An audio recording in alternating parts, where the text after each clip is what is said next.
it's me, the Rock Doctor, coming at you live with my playthrough and how to do of my backing track in A number 1. All right. Well, of course, it's on my YouTube channel. So take a look. We've got the typical little thing where we've got a 2-measure pattern of chords there, A to G, F to G, and that cycle repeats 3 times. So here's what that is on the video, or on the backing track. Times 3. What did I do? A power chord open position twice. Middle finger gets the 3rd fret on top, the G note. Back to the A power chord. Back to the middle finger, note G note on the 3rd fret, low E. That's this. Then I go to an F power chord, 1 strum, 1st fret, 3rd top string, you know the deal. Then 1, 2, 3, 4, 4 mutes, 1st fret, low E, then a G chord. Here's all of it. Times 3. The second 2 bars, E to G, that would be this. So what did I do? Open E power chord, top 2 strings, right? 1, 2, 3, 4, 5, 6 mutes on the open note, top E, and then G, 1 strum, 3 mutes, that's the 3rd fret on top, and then 2 scale tones, A string, 3, 2. Whole thing. And then there's that. All right. And this whole thing, I think I'm on the backing track, goes 4 times in succession. 3 of these, 1 of these, times 4, I think. Then we go on to the second section, which is A minor to G. I didn't really play an A minor chord. It's kind of implied. A minor to G, that's 2 bars. Then F to A minor, same thing there. I didn't play the A minor. I played an A power chord. And this whole thing goes twice. All right, this part's a little more complex, but not much. Check it out. The first part. Here's what I did. Open A power chord twice. A string, I played single notes, 3, 2, 0. Then I went to a G power chord twice. Followed by this, 3, 2, 0. Okay. That's it. Which leads us to the second section, F to A minor, 1 measure each. Now here's how that part goes. F power chord twice. Scale walk down on the A string, just 3, 2. Middle finger gets the top string next, 3rd fret. Then an A chord. So here's that whole mess. Yeah.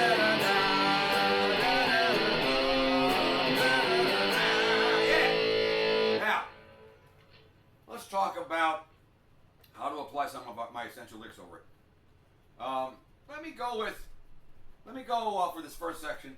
Let me go with essential lick number 1. It actually works out perfectly. And remember, the licks are essentially 2 measures long. The moving part of the lick lasts this long, 4 beats, and then there's a note at the end that lines up with that first chord, F, the red one. It's a chord tone. So here it is. That's just a regular old lick. It works great. 1 and 2 and 3 and 4 and 1, 2, 3, 4. So what did I do? Bottom string, 8, pull off to 5. Second string, same thing, 8, pull off to 5. 3rd string, 8, pull off to 7, pull off to 5. You can pick it if you want. Last note, D string, 7. 1 and 2 and 3 and 4 and 1, 2, 3, 4. And that fits this little section perfectly. Let me give you one variation on it, where I'm going to play the A note, but I'm going to use a higher version. I'm going to go to the B string at the end and play the 8th fret and bend it up, like this. So there's that one. And hey, a 3rd one, the uber orgasmic one. Chicks will love you. Unless you're a chick, well, they might still love you. You know what I mean, but this is awesome. All right, I'm going to go for the bottom string for the last note. I'm going to use the scale shift to find my way, as always. I'm going to get this 8th fret C note and push it up at the end to make it a D, which is a chord tone of G. But you got to release it because we want to hit the F. But check it out. So it'd be like this. Now let me explain that one again. I'm walking straight down, 8 to 5, high E, 8 to 5, B, 8, 7, 5 on the G. Then I went way the hell up here into the uber orgasmic which is the wrong note, but I pushed it up and released it. You can do that, like this. Accidentally hit 2 strings, sounded good. Now let me turn the track on and try to do those 3 variations over that first section. Here goes nothing. All right. Let me back it all the way up. Get my overdrive, my lead sound.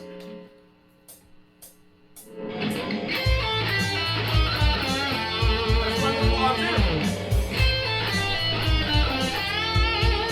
Same one.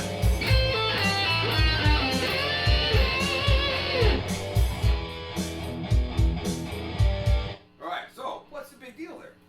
Well, a little variation on the same lick. That was essential lick number 2. I just tweaked the last note to fit this chord. And you see that last one, I went past it. I hit the chord over G and let it come back. Yeah, it was not sounding nice to me. All right. Now, I'm going to back my video up.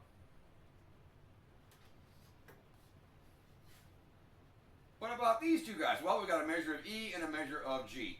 Let me switch up my licks. Let me just use lick number 1, which was just this. Hold on. Well, I'm not going to just play that twice. I could. Let me dress it up a little bit. First off, let's see, what do we got there? I'm bending it up to an A. That doesn't work.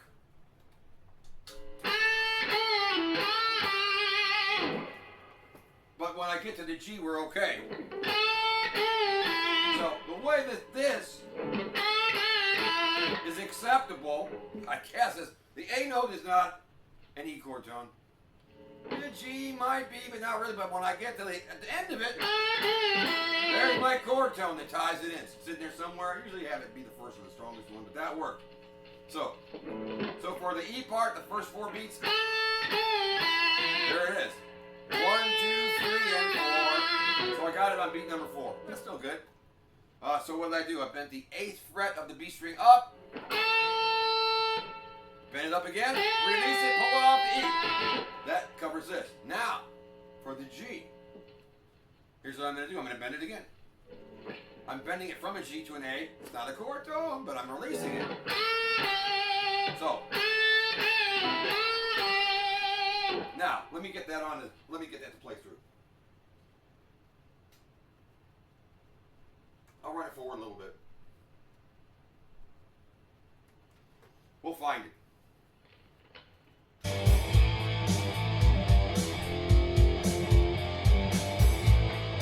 Coming up.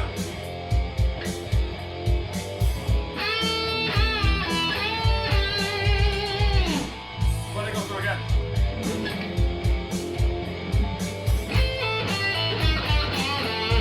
Got it.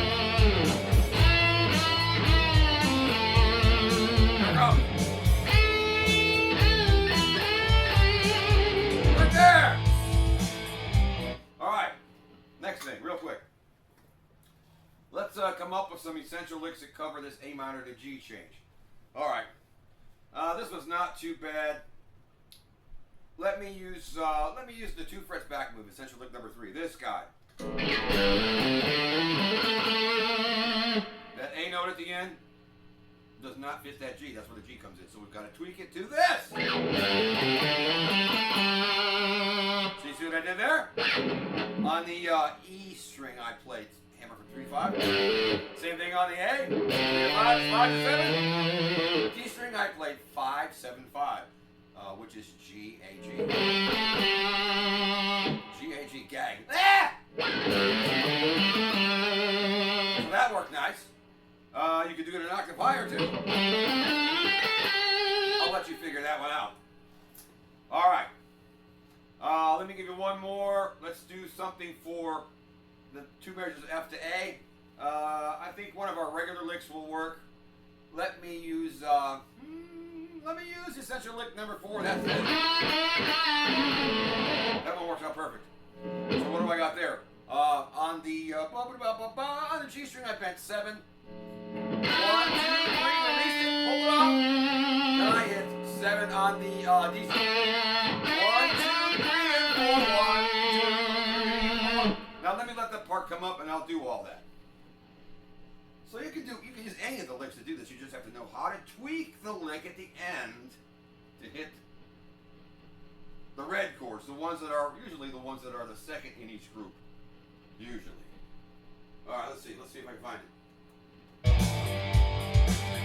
That's it. Hold on. That's it right there. Okay. Here we go.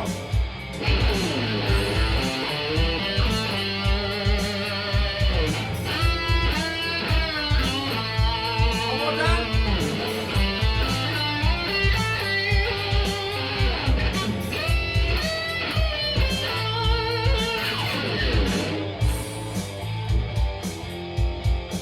So I could give you examples for all of them, but we'd be here for hours and hours. I think that's enough. Try it yourself. Use the licks and make sure that the note that you end on is a chord tone. You can use your ear to do it, or decipher the chords. You know, look at the actual chords. Look at the open chords. You don't know what notes are in a G chord. You don't know the notes on your guitar. Learn them. Okay. You can look at the individual notes and say, oh, I can hit this, this, or this. Like in this case, this G, I only play 2 notes in the G chord like this. G and D. Look. G, D, G, D. Low G. You can do the other chord, there's also a B in there. So any of those notes you can end on, and so forth. It's not that hard. It's not that hard to learn how to figure out where your notes are and look at an open chord or a power chord and know what notes are in it. But that's how you make these licks work. You don't just run the lick and hope you hit a good note at the end. No. You gotta listen or do a little bit of thinking at home. And then you can think on your feet. When you play, you really shouldn't think, but if you know what you're doing, you can say, I'm gonna do this, and you can do it. Alright, I think that's it. So it's me again, the Rock Doctor. I love you, and I will catch y'all later.